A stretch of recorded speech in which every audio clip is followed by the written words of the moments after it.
welcome to this month's Q&A. As always, great questions. Keep them coming. But most importantly, I hope you're paying attention to what your peers are asking so that you can incorporate some of these answers into your own business. Because these are questions from the field. These are the challenges you're facing, whether it's from my teachings or things you're learning from other photographers.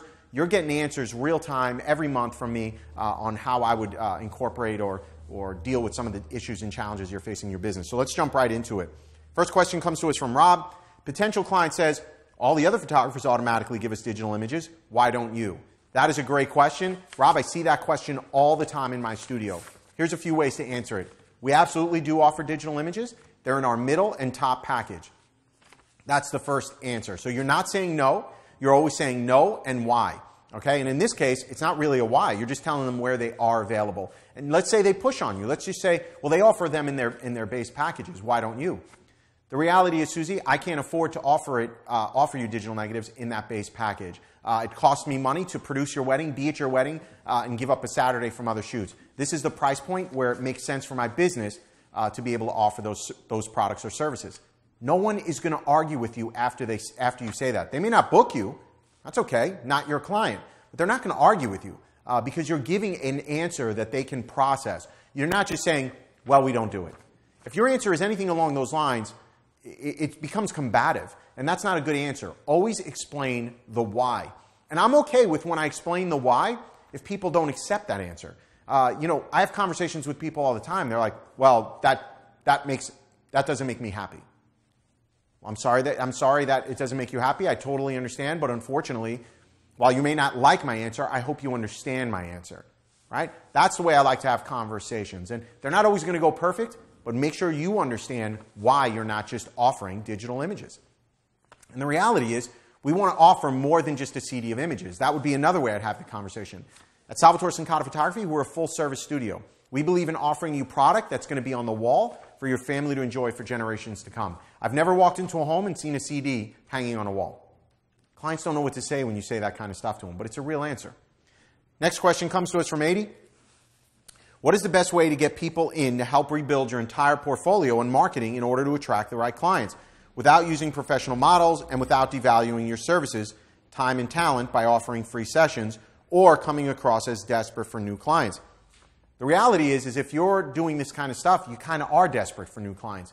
And there's really nothing wrong with that. It just shows your mindset is that of a hustler. There's nothing wrong with getting out there and hustling. In fact, 80, to this day, I still do photo shoots for free. Why? I'm not desperate. I don't need to do them for free. So if there's a project you want to be involved in, if there's an image you want to create for you that you think is going to help you sell more weddings, or let's just say book more business, whether your families, babies, seniors, doesn't matter what it is. If there's an image you want to create to book more business, why not do that for free?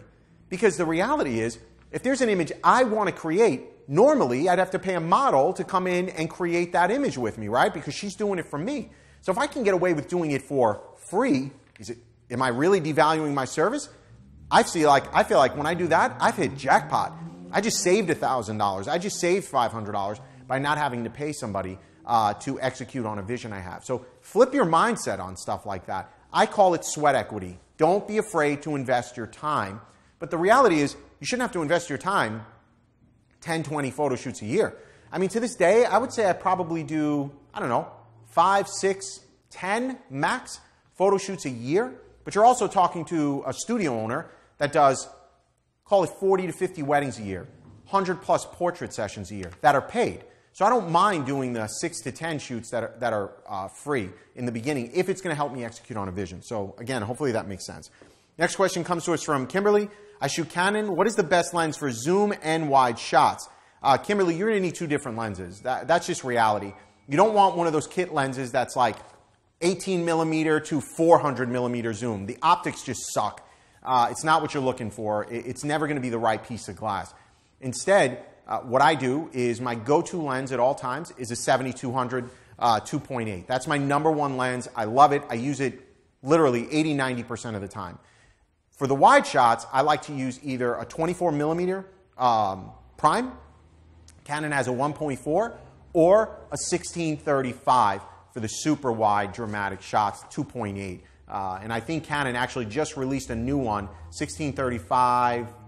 I want to say it's a 4.0. Not 100% sure. I just remember reading it online. But look to those two lenses as your go-to lenses. I promise you, make the investment in the glass. As your cameras upgrades, from year to year, version to version, your lenses are going to be key. So make the investment. Don't buy junk glass. Buy good glass. Next question comes to us from Natalie. How do I pay myself? This is my first year of business. Natalie, I hate to break it to you. You are not going to make any money this year in your first year of business. If you get to pay yourself any money, consider yourself the luckiest girl and business owner on the face of the planet. And if no one's told you that yet, they've been lying to you. So this is real talk. In your first year of business, first 2 years of business, almost every dime you make should be going right back into the business. In fact, every dime you take to live off of is bleeding the business of much needed resources. And so those first 2 years of business for me were lean years because I needed new equipment, new glass, new prints, new samples, new albums, and on and on and on. Training, trade shows. If you skimp now, your business will never blossom. So do not cut corners. Find a way to make it work, but I promise you, every dime you put back into your business in the first 2 years is going to come back tenfold after that. So it's really, really important to nurture your business in the beginning. Next question comes to us from Amy. How do you create a kick-ass sales presentation without a studio? Amy, it's going to be really difficult. So you've got to look for that incubator space or a temp space that you can rent or a shared space. You are not going to have a kick-ass sales presentation in Starbucks. In your home. It's really, really difficult unless you live alone, you don't have kids, there's no dog and cats running around, you live in a nice place. It's really, really hard to do it in your own home. So look for these kind of business incubators. I talk about them all the time, but you can rent them by the hour in some cities. You can rent them by the month for like $150 a month. I promise you, renting that space will pay for itself literally in your first session. The first sales session you have there makes that $150 go away. And that's usually my frame of reference actually for renting. If I can rent a facility where 1 or 2 photo shoots pays for my rent, and I can do 10 photo shoots a week, makes sense, right? That's the way you got to start looking at things. Next question comes to us from Caroline. Top tips to kickstart your business when relocating to another state. So Caroline, this is actually a question I get quite often, whether it's in emails or Facebook. People are relocating, their husbands in the military, whatever the case may be. When you relocate, you have to understand one thing. You're starting from zero. Everything you've done up to this moment in time is almost lost if you're moving to a new state because no one's ever heard of you. So you've got to start coming up with this kind of grassroots, jumpstart marketing program that's going to get you out there. So Facebook is something you've got to look at. But here's the key.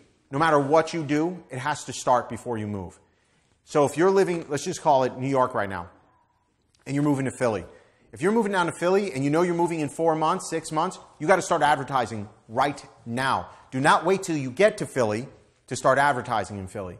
And that's the biggest mistake I see people make. So they're waiting till they're on the ground and then going, I should probably do some marketing. No, you have to do it now. You have to start trying to book photo shoots, weddings now, 6 months out. I'm working with a lot of studio owners who are relocating, and this is one thing I've had to get all of them to start thinking about is don't wait till you get there.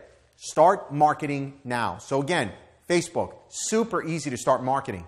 Google, super easy to start marketing. Change your keywords to that new state. Change your address to that new state so that Google starts search engine optimizing your site right now. And so those are 2 things I think you can do immediately there. Now once you get in the ground, who are the key players? Who do you need to network with? Who do you need to connect with to get your name into that community? Again, seniors, families, babies, weddings. Who are the key players in these areas? And those are the people you got to start networking with. But guess what? If you wait till you're on the ground, it's too late. You've already lost 4 to 6 months. And so I'd start networking with people 4 to 6 months out, going to that city, taking a trip out there, day trip, sitting down with them, grabbing coffee with them and saying, hey, I'm moving here, relocating, here's my portfolio, love to work together, and start that rapport immediately. So get ahead of this, don't wait. Procrastination is not your friend right now. Next question comes to us from Rebecca. How much of your studio budget should go towards professional development, such as conferences, workshops, coaching, in the first 5 years? So Rebecca, I can only tell you from my perspective. I don't think there's a formula out there like in marketing, they say 10 or 15% should go to marketing and advertising. I don't know that there's a formula for it. I can only tell you from my perspective. In the first 5 years is actually a good number. In the first 5 years, I was a sponge of knowledge. And when I look back at where I started in my basement to where we are today, 8.5 years later, in a 12,000 square foot $1 million building, that didn't happen by accident. That happened because in the beginning, I was literally investing every dime I had back into the business. And that's a question I just answered for someone else in this very same Q&A. You've got to put everything back into the business. Anything you're keeping for yourself, it sounds amazing. You want to go buy yourself a new car. You want to go buy yourself a little treat. Treat yourself to certain things here and there. Everything has to go back into the business. What are you willing to sacrifice to grow your business? If you don't know the answer of what you're willing to sacrifice to grow your business, get out of the business. Get out of business. Period. It doesn't matter if you're a photographer or any kind of entrepreneur. Almost all successful entrepreneurs will tell you they risked everything to be where they are. Myself included. I risked literally everything I had to be where I am today. And so I'm not encouraging you to go jump off a building with your assets and your business. I'm just giving you perspective on some real talk on what it's going to take to propel you to that next level. Because everybody can do average. Is everyone willing to put everything on the line to win? And that's what this is all about, right? If you want a successful business, you've got to be ready to win at all costs. So keep that in mind. Next question comes to us from Jiri. I hope I said that correctly. How should I shoot the architecture properly so it can be used for a signature edit? And a signature edit, for those of you who don't know, is kind of that staple shot we like to take. Big architecture, big buildings, and then your couple smaller in the image. And so it makes it easier to sell larger prints. And so real quick, how to shoot for that. Here's the biggest mistakes I see when people are shooting for that. Are skewed buildings, okay? So when you're shooting architecture and your couple is smaller in the shot, what is the primary element in the shot? Typically, it's the building. It's the wide open field. It's the horizon line. And where I see photographers make mistakes is instead of shooting that straight on, okay, they're skewed. So that building is kind of falling away from camera. That building is falling towards camera. That building is coming at us or away from us. That is the biggest mistake I see, is that skew. Because what you've got to realize in whatever building you're shooting, and I'm just picking on a building, there's a lot of leading lines in that building, whether it's the bricks, whether it's the windows. And so when you're looking at shots like this and you see the windows are skewed a little bit, it becomes very noticeable. It actually becomes distracting. And so if you had to work on one thing when you're photographing, is pay attention to your leading lines and make sure if you're photographing a big building, unless you really mean to do it, that building needs to be square to camera. That's the biggest mistake I see. You make that change and your signature shots are going to be much stronger immediately. Last question comes to us from Sheila. What is your take on pricing headshots and how do you educate your client? Sheila, don't worry about educating your client. I think that's not something you need to do. Instead, I would see pricing your headshots. We're in the Midwest. We price our headshots anywhere from $100 to $200 a shot, depending on what we're doing. You know, if I'm doing a big office like a law firm, we give them a discount. We'll say, hey, 10 or more people, it's $100 a shot, and we'll come to your location. 2 people, it's going to be $150, $200 a shot, and that includes beauty edits, et cetera, et cetera. What you've got to do is find that niche, right? If you're looking for that realtor, and by the way, I see real estate professionals, doctors, dentists, lawyers, prime for going after for headshots. Their headshots are horrific. And so are you going to be able to shoot let's pick lawyers. Are you going to be able to photograph every lawyer for $200? No. But let's get something clear. They have the money. So they can afford a $200 headshot. What you're looking for is that 5% who see the value in a good headshot versus the one you get at CVS or Walgreens. It looks like this. Who wants that headshot? I don't want that headshot. What if you're a lawyer and this is you? What? Like, is that who you want to present as your image? And if you don't care about your image and you're a doctor, lawyer, real estate professional, not your client. You're looking for that client who understands that that image is the first thing somebody sees and that person is passing judgment on that image. So, good question. Hope that helps. Everybody, as always, get your questions in. Look for our call for Q&A on BT Shutter on Facebook. And get your questions in and keep learning, keep growing, get out there and make some shit happen.